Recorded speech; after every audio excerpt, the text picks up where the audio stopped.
अश्मा नाम के गांव में मीनू नाम की एक छोटी बच्ची अपनी माँ कमला, पिता रामू और बूढ़ी दादी के साथ रहा करती थी। मीनू अपने माँ पिता की एक लौती संतान थी। मीनू के माँ पिताजी मजदूरी कर अपना और अपने परिवार का पेट पालते थे। मीनू दिखने में काली थी, लेकिन पढ़ाई में वह हमेशा ही अव्वल रहा करती थी। अब मीनू 8वीं कक्षा में थी। उसकी पढ़ाई की जिज्ञासा इतनी ज्यादा थी कि अब गांव में उसे अपने सवालों के जवाब मिलना कठिन हो चुका था। तो एक दिन मीनू की टीचर रामू से, रामू, तुम्हारी बिटिया बहुत होशियार है, लेकिन इस छोटे से गांव में उसके गुणों का कोई महत्व नहीं बचेगा। तुम मीनू की पढ़ाई के लिए उसे शहर भेजो, ताकि उसकी अच्छी पढ़ाई हो और उसकी जिज्ञासा पूरी हो। लेकिन जनाब, आप तो जानते हो, हम मजदूरी करते हैं, ये सब हम कैसे कर पाएंगे। देखो रामू, मेरा भाई शहर में रहता है। मैं उससे बात करके तुम्हारे लिए और तुम्हारी पत्नी के लिए वहाँ कोई ना कोई काम जरूर दिलवा दूंगा। लेकिन सर जी, मैं ऐसे फैसले अकेले नहीं कर सकता। मुझे घर जाकर अपनी माँ से बात करनी होगी। हाँ हाँ, क्यों नहीं रामू, लेकिन एक बात याद रखना, तुम्हारी बेटी में अविश्वसनीय गुण है। पढ़ाई करने की पूरी क्षमता है उसमें। तुम उसे जरूर पढ़ाओ और आगे ले जाओ। रामू घर जाने के लिए निकलता है, लेकिन उसके दिमाग में आज सिर्फ और सिर्फ मीनू के टीचर ने कही बात दोहरा रही थी। तो अब वो मन ही मन सोच लेता है कि चाहे जो हो जाए, मैं अपनी बेटी को आगे जरूर पढ़ाऊंगा। उसे जो चाहिए वो सब दिलाऊंगा, चाहे मुझे दिन रात मेहनत क्यों न करनी पड़े। रामू घर जाकर सबको अपना निर्णय बताता है और टीचर की मदद से शहर में एक छोटा सा घर किराए पर ले लेता है और वहीं पर एक बिल्डिंग में वॉचमैन का काम करने लगता है।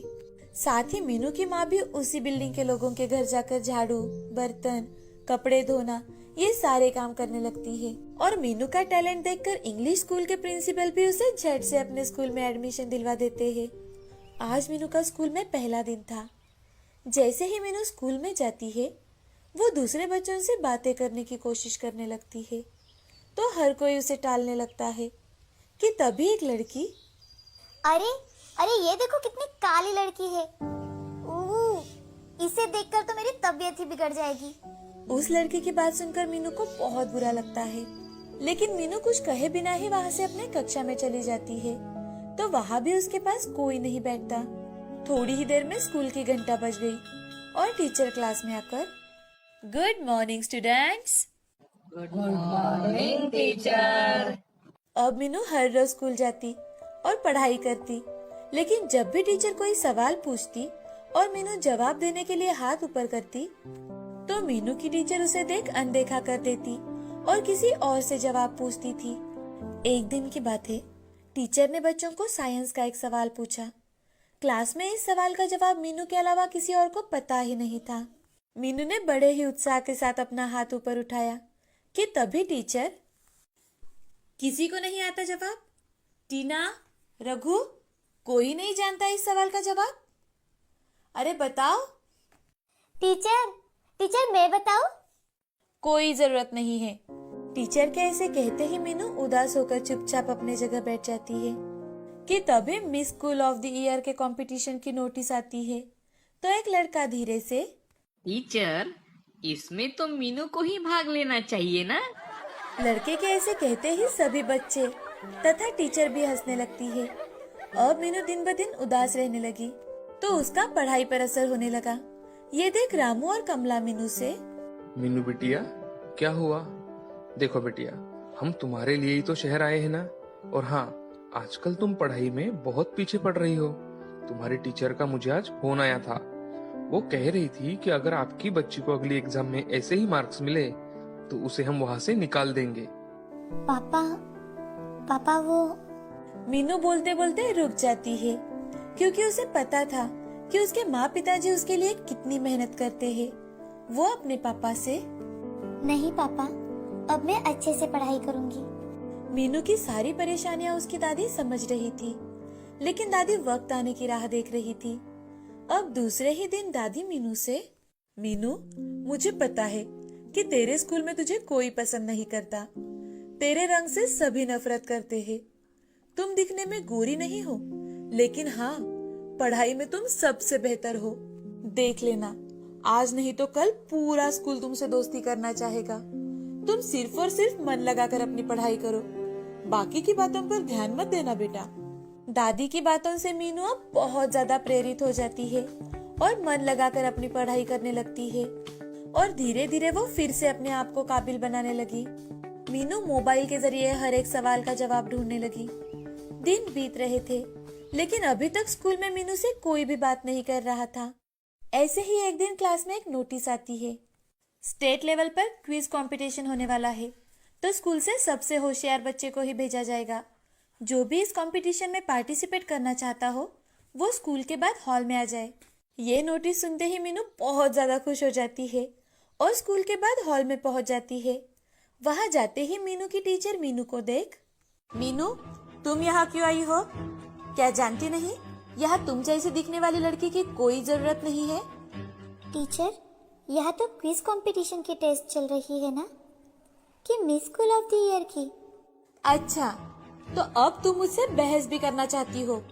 टीचर और मीनू की बात चल रही थी कि तभी स्कूल के प्रिंसिपल वहां आते हैं और वो मीनू से, अरे तुम मीनू हो ना?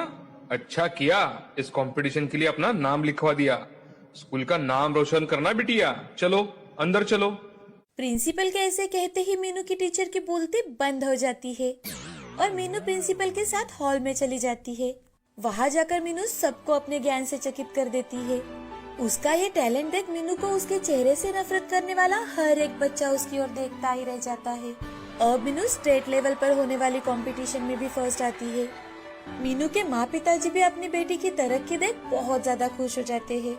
इस कहानी से हमें यह सीख मिलती है कि किसी की पहचान उसकी सुंदरता या गोरापन नहीं होता, इंसान की सही पहचान उसके दिल और दिमाग से होती है।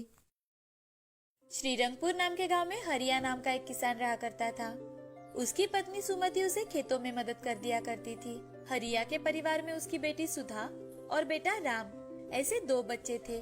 उनका परिवार हंसी खुशी अपना जीवन व्यतीत कर रहा था। हरिया एक बार खेतों में जाने के लिए निकला तो सुमति हरिया से, सुनिए जी, आज घर लौटते समय राशन लेते आना, घर का सारा राशन खत्म हो गया है। ठीक है, मैं घर आते समय लेकर आऊंगा। आप आगे चलिए, मैं थोड़ी ही देर में घर के सारे काम कर खेतों में आती हूँ। अच्छा ठीक है। हरिया खेतों में जाकर अपने काम कर रहा था कि तभी सुमति वहां आकर उसे खेतों में मदद करने लगती है। कुछ ही दिनों बाद बारिश का मौसम शुरू हो जाता है। हरिया और सुमति खेतों में काम कर घर लौट आते हैं। उस दिन बहुत तेज बारिश थी और तेज बारिश के कारण सभी खेतों में पानी भर जाता है। खेतों में जो भी लगाया हुआ था वो सब खराब हो गया था। अब हरिया और सुमति के खाने के भी लाले पड़ने लगे। हाय रे मेरी फूटी किस्मत, इस साल खेतों में तो बाढ़ की वजह से सब चला गया। अब हम क्या करें? हमारा गुजारा कैसे होगा?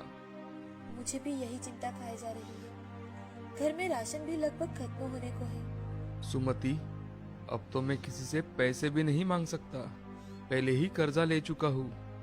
उन दोनों की बातें उनकी बेटी सुधा सुन लेती है और सुधा अपने पिताजी से, पिताजी, मैं आपके पैसों की तो कोई सहायता नहीं कर सकती, लेकिन मेरे पास एक अच्छा सुझाव है, शायद आपको पसंद आए।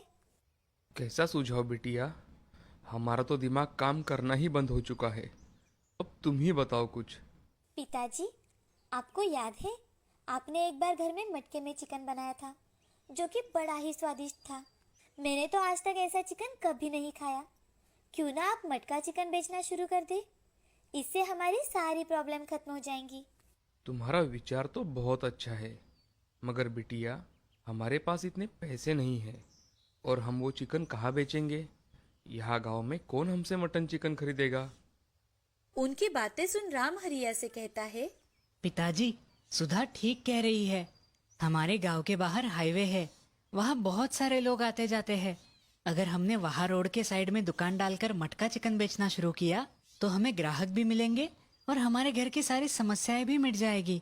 मुझे भी बच्चों की बात बिल्कुल सही लगी। वैसे भी एक प्रयास करने में क्या हर्ज है। ठीक है, मैं कल जाकर अपनी जगह देख कर आता हूँ।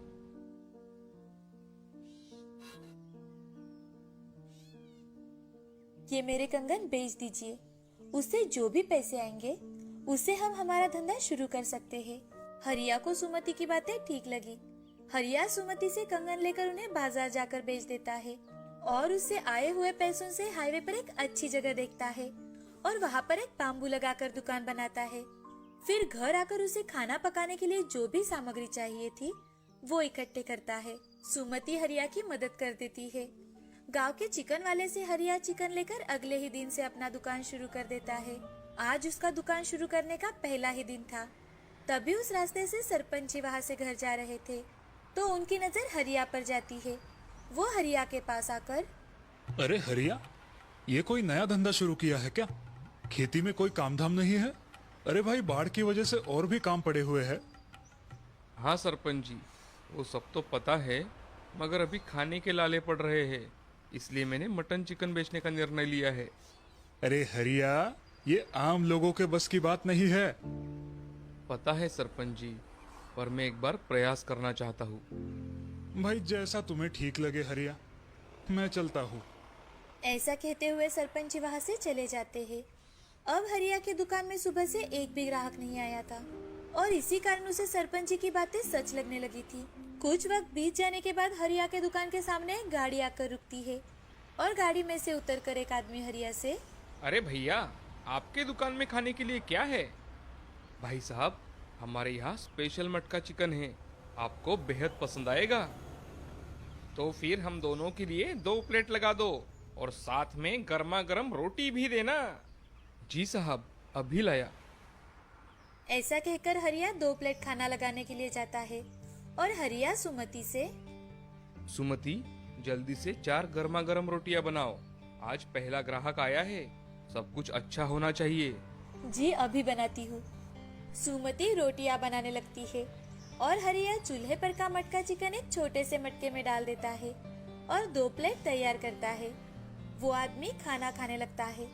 जैसे ही वो आदमी पहला निवाला खाता है तो वो हरिया से, वाह भैया, क्या चिकन बनाया है आपने। मैंने आज तक इतना स्वादिष्ट चिकन नहीं खाया, बहुत लाजवाब। सच में ये तो बहुत लाजवाब है, दिल भर गया चिकन खाकर। धन्यवाद साहब। मैडम, वो चिकन मटके का होने के कारण बहुत स्वादिष्ट है। वो दाम्पत्य खाना खाकर अपने साथ पार्सल भी लेकर जाते हैं। हरिया अपनी होटल से आई हुई पहली कमाई शाम के समय सुमति के हाथ में देता है और सुमति वो पैसे घर आकर भगवान के सामने रख देती है। सुमति भगवान के सामने हाथ जोड़कर, भगवान हमें हमारे काम में सफलता देना। अब सुमति घर के कामों में लग जाती है। आज हरिया और सुमति बड़े ही खुश थे। अगले दिन दोनों ने जल्दी जल्दी सभी काम किए और फिर सुबह ही मटका चिकन दुकान पर तैयार रखा। आज कल के मुकाबले उनके दुकान पर कई ज्यादा लोग आए। ये देख हरिया बड़ा ही खुश था। तभी एक पहलवान दुकान में आकर, अरे भाई हरिया, जल्दी से 1 प्लेट मटका चिकन दो। मैंने सुना है यहाँ का मटका चिकन बहुत अच्छा है। अरे भाई साहब, आपने बिल्कुल सही सुना है, मैं अभी लाता हूँ, मुझे सिर्फ 5 मिनट दीजिए, मटका चिकन तैयार है। हरिया जल्दी अंदर जाकर 1 प्लेट खाना लगाता है और पहलवान के सामने लाकर रखता है। पहलवान पेट भर खाना खाता है और खाना होने के बाद हरिया से, अरे हरिया भाई, क्या लाजवाब सब्जी बनाई है आपने, भाई मजा ही आ गया। धन्यवाद भाई साहब। ऐसा कहकर पहलवान पैसे देकर वहाँ से चला जाता है। अब दिन ब दिन हरिया का दुकान कम होटल बहुत अच्छी तरह से चलने लगा था। उसके दुकान पर ढेर सारे ग्राहक आने लगे थे। गांव के लोग भी बड़े ही चाव से हरिया के हाथ का मटका चिकन खाने लगे थे। बड़े बूढ़ों से लेकर बच्चों को भी हरिया के हाथ का चिकन बेहद पसंद आने लगा था। अब हरिया ने जल्द ही अपनी छोटी सी दुकान एक छोटे से होटल में बदल डाली। उसके साथ सुमति भी कंधे से कंधा मिलाकर काम करने लगी। उनका परिवार अब बड़ा ही खुश था। हरिया और सुमति ने अपने खेतों को भी अच्छा बनाया था, जो कि बाढ़ की वजह से पूरा खराब हो गया था। अब उनके घर में खुशहाली ही खुशहाली थी। हरिया ने अपने आप पर भरोसा रखकर अपना काम पूरी ईमानदारी के साथ किया और अब वो गांव का एक प्रतिष्ठित व्यक्ति माना जाता था। हरिया जरूरतमंदों की हमेशा मदद कर दिया करता था। इस कहानी से हमें ये सीख मिलती है कि कड़ी मेहनत के बलबूते पर हम हमेशा सफलता हासिल कर सकते हैं।